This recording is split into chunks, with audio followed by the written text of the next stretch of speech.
The fourth operation on function is the division. Division is in the form f divided by g of x is equal to f of x divided by g of x. But before we proceed on dividing functions, let us have a short recall on some basic concepts on division. First is the rule of signs. So the rule of signs on division is just the same on multiplication. So when dividing numbers or terms with like signs, the result is always positive. However, when dividing numbers or terms with unlike signs, the result is always negative. Next will be the division of monomials. For example, we have x raised to 5 divided by x squared. So in here, we can get their expanded forms. So the expanded form of x raised to 5 is x times x times x times x times x. Because when you multiply all these x's, it will result to x raised to 5. And then on the denominator, the expanded form of x squared is x times x. Then we are now ready to divide. So x divided by x, that is 1. X divided by x, that is also 1. So what is left is 1 times 1 times x times x times x, which is equal to x raised to 3, or that is x cubed. Next is 25 x squared y cubed divided by 5 x raised to 4 y squared. So let us also get the expanded form of each terms. So that will be 25 times, so we have x squared, we have 2x times x, then y cubed times y times y times y. Then divided by, so 5 times x raised to 4, we have x times x times x times x. Then y squared, that is times y times y. Then ready to divide. So 25 divided by 5, that is 5. Then x divided by x, that is 1. X divided by x is 1. Then y divided by y is also 1. Y divided by y, that is also 1. So what is left is that 5 times 1 times 1 times 1 times 1 times y, which is 5y. And on the denominator, what is left is, so we have x times x, which is x squared. Then last example, we have 2a cubed b squared divided by 4a squared. So get the expanded form of each term. So that is 2 times a times a times a, then times b times b. Then on the denominator, we have 4 times a times a. Then we are now ready to divide. So 4 divided by 2, that is 2. Then a divided by a is 1. A divided by a is 1. So what is left is that 1 times a times b, which is equal to ab squared.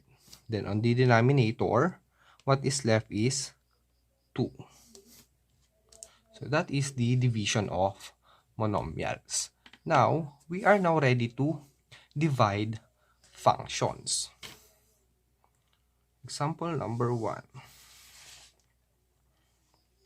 Given functions f of x and g of x, where f of x is equal to negative 5x squared plus 2x raised to 4 plus 13x minus 4x cubed minus x, then g of x is x minus 2. Find f divided by g of x. So f divided by g of x is also the same as f of x divided by g of x. So on dividing functions, we have multiple ways to divide them. So one way is the long method division. Long method division. So let us apply long method division on this example. So we divide f of x with x minus 2. The first thing we need to do is to check the function if it is in the standard form. When we say standard form, the terms are arranged from highest exponent to lowest exponent. Then, if there is a missing exponent, then you need to fill it up with 0x. So on this case, let us arrange this into its standard form. So the highest exponent is 4. Therefore, the first term will be 2x raised to 4, followed by 3. So that is negative 4x cubed, followed by 2 minus 5x squared, followed by raised to 1, which is 13x, then followed by raised to 0, which is negative 6. Same is true with g of x, so that is already arranged in its standard form. Then let us now divide. So let us use the long method division. So that will be 2x raised to 4 minus 4x cubed minus 5x squared plus 13x minus 6 divided by x minus 2. So on this, we have 3 steps, which is to first divide, second multiply, and third is subtract. So first, divide the first terms. So in this case, the first terms are x and 2x raised to 4. So 2x raised to 4, 2x raised to 4 divided by x, that is 2x cubed or 2x raised to 3. So that is 2x cubed. And then multiply. So multiply this on each terms on your divisor. So that will be 2x cubed times x. That will give us 2x raised to 4. Then 2x cubed will also be multiplied with negative 2. That is negative 4x cubed. So we are already done multiplying. Next is to subtract. So subtract. So on the previous lesson, we have discussed that subtracting functions has rules. First is to change the sign of the subtrahend. In this case, this is our subtrahend. So let us change all the signs of the terms. So this is positive, it will become negative. This is negative, it will become positive. Then proceed to addition. So 2x raised to 4 plus negative 2x raised to 4 is equal to 0. Then negative 4x cubed plus positive 4x cubed is also equal to 0. Then bring down the remaining terms. Plus 13x minus 6. And then let us follow the steps again. Divide, multiply, and subtract.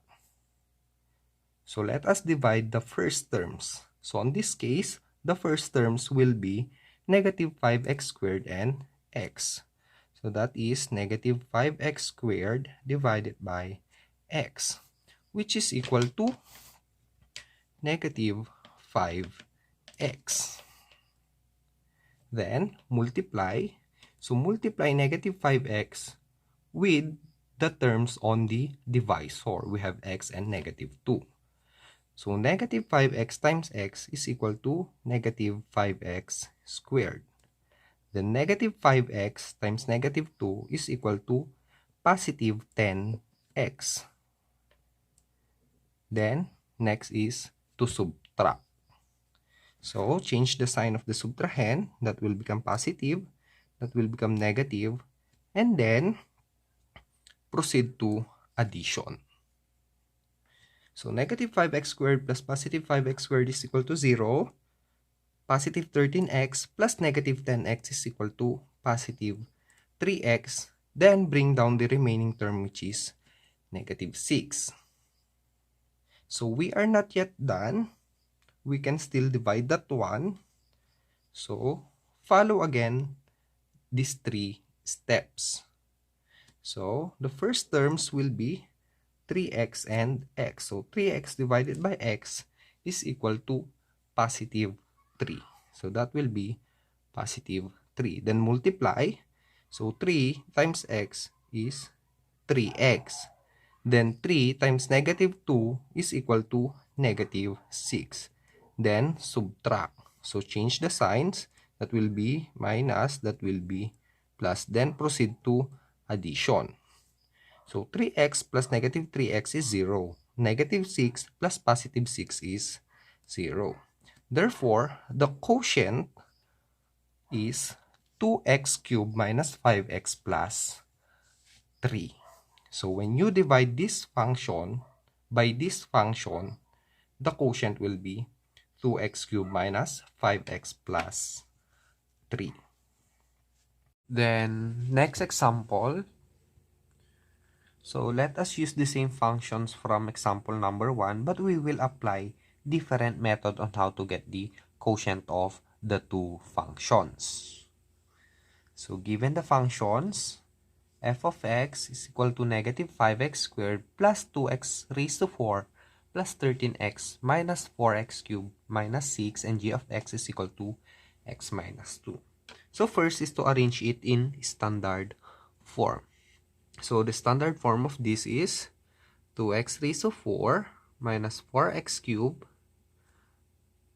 minus 5x squared plus 13x minus 6. So that is arranged from highest exponent to lowest exponent. Then find for f divided by g of x. So that is also the same as f of x divided by g of x. So in here, let us try to apply the synthetic division. Synthetic division. So the first step is to detach the literal coefficients of our dividend. So our dividend is 2x raised to 4 minus 4x cubed minus 5x squared plus 13x minus 6. So let us remove all of its literal coefficient. So what will be left is the numerical coefficients. So the numerical coefficients are, so we have 2. Then we also have negative 4. Then we have negative 5. Then positive 13. And negative 6. And for our divisor, which is x minus 2, let us get the value of our x. So that is x minus 2, equate it in 0. So that is x minus 2 is equal to 0. Then find for the value of x. So in order for negative 2 to be omitted, let us add 2 on both sides of the equation. So add 2, then add 2. So negative 2 plus 2, that will be removed. So what is left is x. Then on the other side, we have positive 2. So our divisor is positive 2.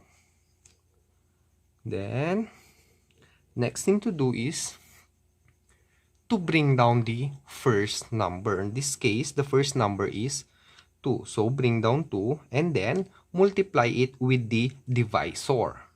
So that will be 2 times 2. So that is 4.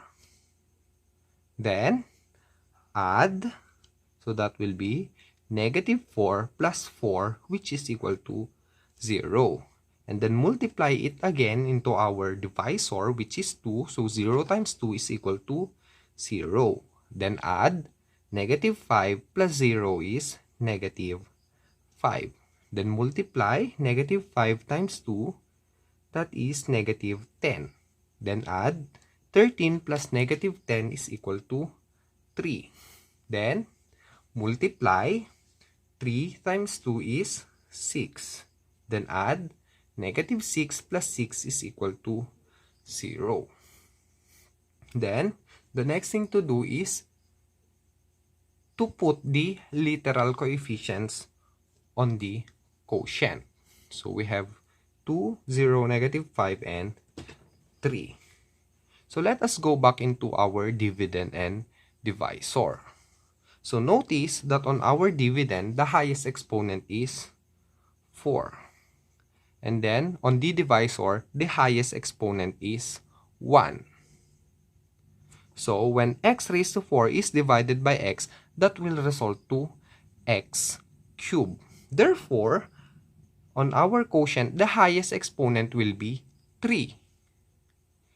So 2 now will have the literal coefficient of x cubed. It is because we divided this with this. Then, next is x squared. So 0 will be having x squared. Then, next is x raised to 1 or just simply x. Then, 3 will be raised to 0. Next will be the signs. So, the signs will be the operation to be used. So, that is now 2x cubed. Then, we cannot write this anymore. Next is negative 5x, that will be minus 5x. Then, this is positive 3, that will be plus 3. So, the quotient now is 2x cubed minus 5x plus 3, which is the same on number 1. The only difference is the method that we use. And for the last example, we have the functions f of x is equal to x squared minus x minus 6, and g of x is equal to x squared plus 3x plus 2. Find g divided by f of x. So on this, let us try to apply another method on finding the quotient of functions. So in here, let us apply factoring. So factoring is a process on which we will elicit factors from the given functions. So let us try to elicit factors on these functions. So let us get g divided by f of x. So that is also the same as g of x divided by f of x. Then our g of x is x squared plus 3x plus 2. Then the f of x is x squared minus x minus 6. So for the first method is to factor out the first term. So let us first factor the numerator. So let us factor the numerator. First is to factor out the first term, which is x squared. So what are the factors of x squared? So that is x and another x. Because when you multiply x with another x, that will result to x squared. Next is to get the last term, which is 2. Then, from this last term, let us elicit factors from here. So the possible factors of 2 are, we have 2 and 1. We also have negative 2 and another negative 1. And then, whichever factors or whichever on these factors will have the sum which is equal into the middle term, which is 3, will be the factor of the function. So let us try to get the sum of the factors. So what is 2 plus 1? That is equal to 3. What is negative 2 plus negative 1? That is negative 3. On these two factors, which of them is equal to the middle term, which is positive 3? So this is the factors of the function. So that is positive 2 and positive 1. Therefore, the factors will be x plus 2 and x plus 1. Next will be the denominator. We have x squared minus x minus 6. So first, factor out the first term, which is x squared. So the possible factors are x and another x. And then get the last term, which is negative 6. So that is negative 6. And then get the possible factors of negative 6. So what are the possible factors of negative 6? We have negative 3 and positive 2. We also have positive 2 and negative 3. We also have negative 6 and positive 1, then negative 1 and positive 6. So these are all the factors of negative 6. Now, let us get the sum of these factors, and whichever factors will sum to the middle term, which is negative 1, will be the factors of our function. So negative 3 plus 2 is equal to negative 1.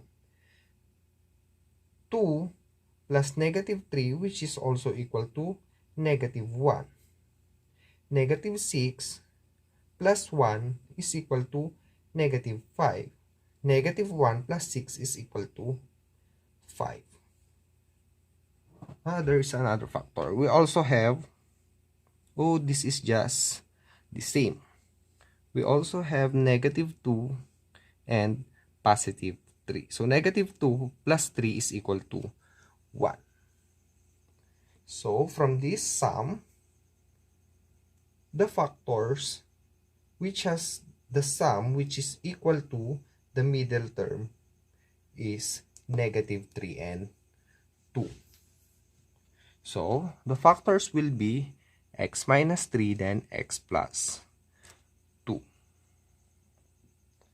So as we can see from our factors, x plus 2 can be divided with x plus 2. So x plus 2 divided by x plus 2, that is equal to 1. Then, what is left is 1 times x plus 1, which is x plus 1 all over. So this will be 1. So all over x minus 3. So the quotient of x squared plus 3x plus 2 and x squared minus x minus 6 is x plus 1 all over x minus 3. So that is the division of functions.